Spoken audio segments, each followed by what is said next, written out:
ভাল লাগে না আমার, আমার কি দোষ, তাই তো আমি দিয়েছি ডিভোর্স। ইয়েস, বাবা জীবন আজকে তার একটা রিলসের মাধ্যমে তার মনের কথা বলেই দিয়েছে। ভাল লাগে না তাকে আমার, আমার কি দোষ, তাই আমি দিয়েছি ডিভোর্স। বাবা জীবনের তাকে একদমই এখন পছন্দ না। কাকে পছন্দ না? জিমিকে পছন্দ না, তাই ডিভোর্স দিয়েছে। খুব ভালো কথা, সত্য কথাটা মনের মধ্যে নিয়ে এসেছে। সেদিন একটা লাইভ দেখলাম যেখানে বাবা জীবনের মা খুব কান্নাকাটি করছিল যে ওনাকে ওই স্যালুনে নিয়ে যাওয়া নিয়ে, মানে পার্লার, সেখানে অনেক কথা উঠেছে, অনেকে কিছু বলছে না। সেখানে আমি একটা কথা বলবো, একটা ছেলের কর্তব্য, একটা ছেলের কর্তব্য মাকে যেমন ভালো ডাক্তার দেখানো, ভালো ওষুধ খাওয়ানো অসুস্থ হলে, একটা ছেলের কর্তব্য মার সোনা দানা কোথায় কি লাইক করলে সেটা কিনে দেওয়া, মা যদি ভালো শাড়ি পরতে চায় সে শাড়িটা কিনে দেওয়া। ছেলে যখন রোজগার করে মা বাবা সন্তানের কাছে কিছু চায় না, সেটা ছেলের কর্তব্য। ঠিক তেমনি কুইন্টেল আলী জীবনে নাকি কোনোদিনও পার্লারে যায় নাই বা এগুলো কোনোদিন কিছু করে নাই। সেখানে যদি বাবা জীবন করে থাকে তার মাকে, তাহলে সেটা কোনো ভুল করেনি। এটা আমি কোনোদিনই বলবো না যে মাকে সেলুনে নিয়ে গিয়ে মার চুল কেটে দিয়ে মাকে হাইলাইট করে বা মাকে ফেসিয়াল করে বাবা জীবন কোনো ভুল কাজ করেছে। একটা ছেলের কর্তব্য, সেটা নিজের জন্যই বাঁচবে, নিজের ফেসিয়াল, নিজের হেয়ার কাট। হ্যাঁ, কষ্ট লেগেছে আমার ভিটামিন ব্যয়ের জন্য, বেচারা সাথে গেছে কিন্তু সাথী হতে পারে নাই। মা ছেলে এত কিছু করলো, ছেলে তুলতুল তুলতুল হাতে, আমি আবার বলবো তুলতুল তুলতুল হাতে ফেসিয়াল করলো, বাপটাকে তো কিছু করাতে পারতো, থ্রেডিং, ফেসিয়াল, যা কিছু না হয় হট অয়েল মাসাজ মাথাতে করতে পারতো, চুলনায় নাই কাটতে পারতো, কিন্তু কিছুই করলো না। তিনজন একসাথে বেরোলো, দুজন কিছু করলো, আরেকজন আলাদা রইলো। এটা হচ্ছে মানে এক যাত্রার পৃথক ফল, এটা মানিনি। আচ্ছা, একটা কমেন্ট এসেছে, যেই মেয়েটা জব করছে, যে মানে বাবা জীবনকে ফেসিয়াল করেছে, তার জবটাকে আপনি ছোট করছেন। একদম ছোট করছি না। সেই মেয়েটা বাধ্য, তাকে যখন মানে দেওয়া হবে যে তুমি এই কাস্টমারকে ডিল করো, ফেসিয়াল করতে লাগবে, কারণ তার আপে পেট কা সওয়াল। কথা হচ্ছে বাবা জীবন তো জানতো সে ভিডিও করবে, তাহলে সে কেন যখন তাকে নিয়ে এত তীব্র প্রতিবাদ হয়, প্রোটেস্ট হয়, জেনে শুনে সে কেন বিষ পান করতে গেল, কেন সে মেয়েটার হাতেই ফেসিয়াল করে না? এইরকম পার্ল স্যালনে প্রচুর ছেলে থাকে যারা কিনা ছেলেদেরকে ফেসিয়াল করে। বললাম না, বাজে কথা বলবেন না। কার্টেন স্টাইল, গীতাঞ্জলি, এরকম পশ এরিয়াতে পারুল গার্গ, মেকআপ, ওসব জানা আছে যে কতটুকুন ছেলেরা করতে পারে, কতটুকুন ছেলেরা যায়। হ্যাঁ, তো বাবা জীবন, যখন বাবা জীবনকে একটা মেয়ে এসেছে ফেসিয়াল করতে, বাবা জীবন যদি বলতো কোনো মেইল নেই, তখন সঙ্গে সঙ্গে কিন্তু ওরা মেইল দিয়ে দেয়। হ্যাঁ, যদি বড় সেলুন হয়, কারণ যেহেতু একটা হেয়ার কাট ছেলেটা করেছে, তাহলে আমার ছেলেটা তাহলে ওকে ফেসিয়ালও জানে। হ্যাঁ, শুধু হেয়ার কাট জানবি আর একটা সেলুনে, বড় সেলুনে কাজ করবে, তাহলে তো সেলুনটা বড়ই না। তাহলে সেলুনটা বড়ই না, যেখানে গোল্ড ফেসিয়াল হচ্ছে, হ্যান হচ্ছে, তেন হচ্ছে, আদৌ দেখাচ্ছে, সেখানে একটা ছেলেকে ফেসিয়াল করার মতো কোনো পুরুষ নেই। হ্যাঁ, তাহলে সেটা আমি বলবো সেটা বড় সেলুনই না। সেখানে আমি মেয়েটার জবকে ছোট করিনি, মেয়েটা সেটাকে, তার জন্য তো মেয়েটা যেহেতু পাপি পেট কা সাওয়াল, যেহেতু বাবা জীবনকে করছে, মেয়েটা কিন্তু মুখে মাস্ক পরে বসেছে। তোমরা বলতে পারো না মুখে মাস্ক এর জন্য পড়েছে কারণ মুখটা সামনে এসে ফেসিয়াল করবে, তার জন্য মুখে গন্ধ লাগবে, না, এর জন্য পড়ে না। আমরাও ফেসিয়াল করে অভ্যস্ত আছি। পার্লারে যখন মেয়েরা ফেসিয়াল করে আমি যখন শুয়ে থাকি, তখন সেসব মেয়েরা মাস্ক পরে এসে করে না। হ্যাঁ, মাস্ক পরে এসে করার কারণটাই হচ্ছে একটা, ক্যামেরাটা তাকে দেখাচ্ছে, এখন লোক জেনে যাবে, সবাই চায় না। স্পেশালি বাবা জীবনের মতো একটা সুনাম পাত্রের মোবাইলে এসে, চ্যানেলে এসে নিজের মুখ দেখিয়ে, সবার তো আর ইউটিউব করে খেতে হয় না, সোশ্যাল মিডিয়াতে ওইভাবে এসে লেখাতে অনেকের ভালো লাগে না। প্রত্যেকের একটা জীবনের রেস্ট্রিকশন থাকে, প্রত্যেকের জীবনে একটা চাকা থাকে যে আমি এটা ক্রস করবো না। যেহেতু তাকে দেওয়া হয়েছে, শি কান্ট ডিনাই যে না, ওকে তখন দেওয়া হচ্ছে, আমাকে এটা করতেই লাগবে, কিন্তু ও মাস্কটা পরে নিয়েছে। সেটা আমি বলছি, বাবা জীবন যে চাইতো পুরুষের কাছ থেকে ফেসিয়াল করতে পারতো, কারণ তার উদ্দেশ্য ভিডিও করা, তার উদ্দেশ্য এই চ্যানেলটাকে, ওর স্যালনটাকে প্রমোট করা। সেই প্রমোট যদি যখন করবে তখন সে পারতো, কিন্তু ইচ্ছা করে করেছে যাতে একটা কন্ট্রোভার্সি ক্রিয়েট করে। হ্যাঁ, এবং ইচ্ছে করে করেছে যাতে একটু আধো আলো ছায়াতে ভোলাতে, আজ মন ভোলাতে হবে বলো কার, তাই না? তবে আমি কোনোদিনই বলবো না বাবা জীবন তার মাকে নিয়ে গিয়ে ভুল কাজ করেছে। এবার আসি কুইন্টেল আলে, আর কেঁদো না, আর কেঁদো না, ছোলা ভাজা দেব, এবার যদি কাঁদো তবে তুলে আচার দেব। কেন কাঁদছিলে? কি হয়েছে? লোকে বাজে কথা বলে, তোমার জন্য দুইটা মেয়ে থাকতে পারে না। হ্যাঁ, তোমার জন্য এবং তোমার ছেলের জন্য, এটা তো অস্বীকার করার জায়গা নেই। দুটো মেয়ে খারাপ ভালো পরের প্রশ্ন। তুমি যদি চাইতে অনেক কিছু আটকাতে পারতে, যেমন তোমার ছেলে যখন দ্বিতীয়বার বিয়ের জন্য লাফালাফি তাবাতাবি করছিল, তখন তুমি এখন যেমন বলো ছেলে যদি আবার বিয়ে করে আমি বাড়ি থেকে চলে যাব, তখন যদি তুমি ছেলেকে বলতে যে মাত্র তো 2 বছর আছিস, তুই চুন খেয়েছিস, তুই আবার বিয়ে করবি, তারপর তোমার ঘরের মধ্যে এই আনমেরিড মেয়েটাকে মানে ঝিমিকে নিয়ে আসতো, তুমি তখনও না করনি? পেটে লালে না করেছিলে? না, না করনি। তুমি তখনও বাবা জীবনকে না করনি যে বাবা তুই আবার শুরু করে দিলি। তুমি তোমার ছেলের শর্টকাট রাস্তা উপার্জনকে গ্রিন সিগন্যাল দিয়েছিলে। হ্যাঁ, তাই তোমার চোখের জল তো বানতা হ্যায় তোমার চোখের জল। তারপর ঝিমি এলো। ঝিমির সময় অনেক জায়গাতে, অনেক সময় আমি জানি ঝিমি অনেক সময় অনেক জায়গাতে রাগারাগি করেছে, তুমিও অনেক সময় অনেক জায়গাতে ভুল করেছো, মনে নেই? ওই যে গঙ্গায় কানেরটা হারিয়েছিল, ও কান্নাকাটি করেছিলাম, বলেছিল শোনাই এখন কি হবে, তারপর তুমি গিয়ে পাড়ার লোকদের কাছে কানের হারানোর কথা বলছিলে, তখন ঝিমি কাঁদছিল। তারপর একদিন হঠাৎ করে বিশাল সুপুরুষ হয়ে বা মহাপুরুষ হয়ে এই আমাদের ভিটামিন কাকু যখন ঝিমিকে ঘরে ঢুকতে দেয় নাই, তোমারই দিদির বাড়িতে গেছিল, সেগুলি তুমি চাইলে আটকাতে পারতে। আমরা মেয়েরা সংসার ভাঙতে, তুমি ভিটামিন কাকুর কি পার্সোনালিটি আছে, বাবা জীবন তো বাড়িতেই ছিল না, তোমার দিদির বাড়িতে গেছে, তার জন্য তুমি ওকে বাড়িতে দেবে না, তাও কি রাত্রে 8:30টার সময়, কেন ওই বাড়িতে গেল? তখন তুমি পারতে রুখে দাঁড়াতে যে বাড়ির বউ বাড়িতে আসবে, ওদের স্বামী স্ত্রীর মধ্যে কি ঝগড়াটা পরে দেখা যাবে, কিন্তু ঘরের বউকে আমি ঘরেতে ঢুকতে দেবো না? কেউ নক করলো, দরজা ধাক্কালো, তোমার ঢুকতে দিলে না। সারা রাত্র এই মেয়েটা ওই বাড়িতে ছিল, ওরা স্বামী স্ত্রী না হুট হুট হুট ফুট করেছে, তুমি তো মা ছিলে, সেদিন তুমি পারতে যাই দিদি, নিজেরই তো দিদি, আপন দিদির বাড়ি থেকে গিয়ে ওকে নিয়ে আসতে। এরকম প্রচুর ব্যাপার লাইভে বসে যখন ঝগড়া করতে, এই বেজন্মা, তুমি কোনোদিনও ছেলেকে সেইভাবে না করনি। কুণ্ডলিনী প্রচুর ভুলের সাথী তুমি হয়েছ। দিশা যখন ফিরে এসেছিল সেকেন্ড টাইম, তুমি বারবার প্রজেক্ট বলে কাটিয়েছ। কি দরকার ছিল দিশাকে নিয়ে এই সুন্দরবন, ওই দার্জিলিং ওসব ঘুরে বেড়াতো? তুমি কি বোঝো না? আমরা বুঝি এই প্রজেক্টে কি প্রজেক্ট হয়। তোমার ছেলে এখন যে কোনো মেয়ে ছাড়া যাচ্ছে, পুরীতেই বলো আর সুন্দরবনই বলো, ও পাচ্ছে না প্রমোশন পাচ্ছে, তখন কেন ওকে দিশাকে নিয়ে যেতে লাগবে? কারণ একটাই, ভিডিও করতে লাগবে, ভিডিওতে ভিউজ লাগবে। যদি ভিডিওতে ভিউজ না থাকে তাহলে টাকা পাবে না, যদি ভিডিওতে ভিউজ না থাকে তাহলে এই প্রমোশনগুলি পাবে না। এই স্যালনে যে তোমাকে নিয়ে গেছে, এটাতে ভিউজ হয়নি, ভালো হয়েছে, ভিউজ তো হয়েছে, যেটুকুন হওয়ার, এটা সুন্দর লাগেনি না? সঙ্গে যখন অন্য কোনো মেয়ে থাকতো তখন তাকে নিয়ে যেত। এই জিনিসগুলি তুমি আটকাতে পারতে যে দিশা একবার চলে গেছে, সেই দিশাকে তুমি একবারও বলোনি তুমি ওকে বউ করে আনবে। 3-4 বছর লাগবে। যদি তোমার 3-4 বছরের মধ্যে মনে হয় যে হ্যাঁ দুটোর মধ্যে একটা মেয়ে ভালো, তুমি তাকেই জায়গা দেবে, তাকেই রাখবে, তাকেই। তো এগুলি অন্যায় করনি, করেছো। তুমি চাইলে ঝিমি সংসার করতে পারতো, তোমার চাহাতটা কম ছিল, তুমি ছেলের তালে তালে মোমো চিত্তে নিচে নিতে করছিলে। ছেলেও নাচছে, তুমিও নাচছো, ছেলে নাচছে, তুমি নাচছো, পারতে।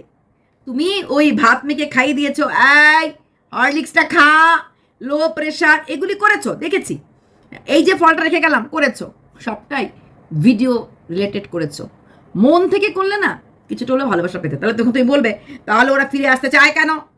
আরে ফিরে আসতে চায় একটাই কারণ, ধাব্বা, দ্বিতীয় বিয়ের ধাব্বা, অন্য আরেকটা পুরুষের বিছানাতে যাওয়া ধাব্বা, তার জন্য ওরা ফিরে আসতে চায়। আর তুমি চাইলে তোমার ছেলের অনেকগুলি ভুল, দিশার সাথে যে ঘুরে ফিরে লাস্টলি যে ভুলগুলি করেছে সেগুলি তুমি আটকাতে পারতে। তোমার ঘরে তোমার ছেলেকে দিশার মা একদিনের জন্য বাড়িতে ঢোকায়নি, এটাকে বলে মেরুদণ্ড। তুমি দিনের পর দিন তোমার ছেলেটা এতটাই মানে রোজগারের জন্য অসহায়, টাকার কাছে নতি স্বীকার করা, ওই মেয়েটাকে দিনের পর দিন বাড়িতে ঢুকাচ্ছিলে কেন? আর তার কি বলে এটাকে, মানে তার ফলস্বরূপ বাথরুমের মধ্যে প্রচুর ক্যাপ ঝিমি পেয়েছে। যে আমি তো ছিলাম না, তাহলে এতগুলি ক্যাপ ওয়াশরুমে কার জন্য ছিল? এই প্রশ্নটা ঝিমি ওকে করেছিল, এবং এই প্রশ্নের উত্তরে তোমার ছেলে বলেছে ওরা কি জল ঢুকে বেলুন ফুলাতো। তোমার ছেলের বয়সটা কি 2 মাস 3 মাস? আর 2 মাসের বাচ্চারাও কি এইভাবে এই ধরনের ক্যাপে জল ঢুকে বেলুন ফুলায়? বলো না। বেলুন, তুমি কখনো ছেলের ওয়াশরুম পরিষ্কার করতে না? তোমার বাড়ির সমস্ত কাজ তুমি নিজের হাতে করতে, তুমি নিজে বলেছো, আমরাও করি। তাহলে ওয়াশরুম আমাদের সাফ করতে লাগে, হারপিক ব্লিচিং দিয়ে করতে লাগে, তুমিও করছো। তুমি তোমার চোখে, ঝিমির চোখে পড়েছে, তোমার চোখে পড়েনি? তোমার ছেলে 2 দিন 3 দিন বাড়িতে থাকতো না, তখন তুমি ছেলের ঘর ঘেটে পরিষ্কার করনি? কেমন মা তুমি? না করতে তাহলে কেমন মা তুমি? তাহলে এই জিনিসগুলি তোর ঘরে তো বৌমা নেই, তাহলে কার জন্য এসেছে? প্রশ্ন করনি। কারণ তুমি জানো এই জিনিসগুলি তোমার ছেলের ইউজ করতে লাগবে, তোমার এই ছেলের এই জিনিসগুলির প্রয়োজন আছে, আর সেই প্রয়োজনগুলি মিটাতে তুমি মা হয়ে সাহায্য করেছো, বুঝলে? তুমি তোমার ছেলে যত পাপ করেছে প্রত্যেকটা পাপের তুমি সম অংশীদার, কম না। প্রতিটি ক্ষেত্রে তুমি পারতে ছেলেকে আটকাতে, কিন্তু তোমারও ওই যে বলেছো না, অনেক খেটে অনেক কষ্ট করে বাড়ি করেছি। হ্যাঁ, খেটেছো, কষ্ট করেছো, বিড়ি বেঁধেছো, করে দেখেছো সংসার চালাতে পারোনি, কষ্ট হয়েছে। কিন্তু ছেলের দৌলতে এই দার্জিলিং, এই সুন্দরবন, এই দারুণ দারুণ জায়গা ঘোরা, দারুণ দারুণ ড্রেস পরা, ভালো ভালো খাবার খাওয়া, এবং ওপরের ঘরটা তুমি অনেকদিন ধরে ফেলে রেখেছিলে, করতে পারছিলে না। ছেলের টাকাতে সুন্দর করে অ্যাটলিস্ট একটা এসি, কিছুদিনের জন্য হলো একটা গাড়ি, চড়তে তো পেরেছো, আরাম তো করতে পেরেছো, সুন্দর কিচেন, সুন্দর ওপরের ঘর। তার জন্য এই মেয়েগুলিকে তোমার ছেলে বিক্রি করেছে। তুমি না মা? তুমি না বলছো ওই মেয়েটাকে থাকতে দাও ভালো, ওর মতো করে, ওর বিয়ে হয়ে গেছে। তাই যদি হয় তাহলে ওই মেয়েটার ভিডিও তোমার ছেলের চ্যানেল, দিশার কথা বলছি আমি, কি করছে? একদম বলবে না, চ্যানেলের রিচ পড়ে যায়। আজকে এতদিন হলো তোমার ছেলে জুলাই মাস থেকে মোবাইল দিয়ে ভিডিও করছে, জুলাই, অগাস্ট, সেপ্টেম্বর, 2 মাস 2.5 মাস, প্রথম 15-20 দিন সময় দিয়েছিলাম।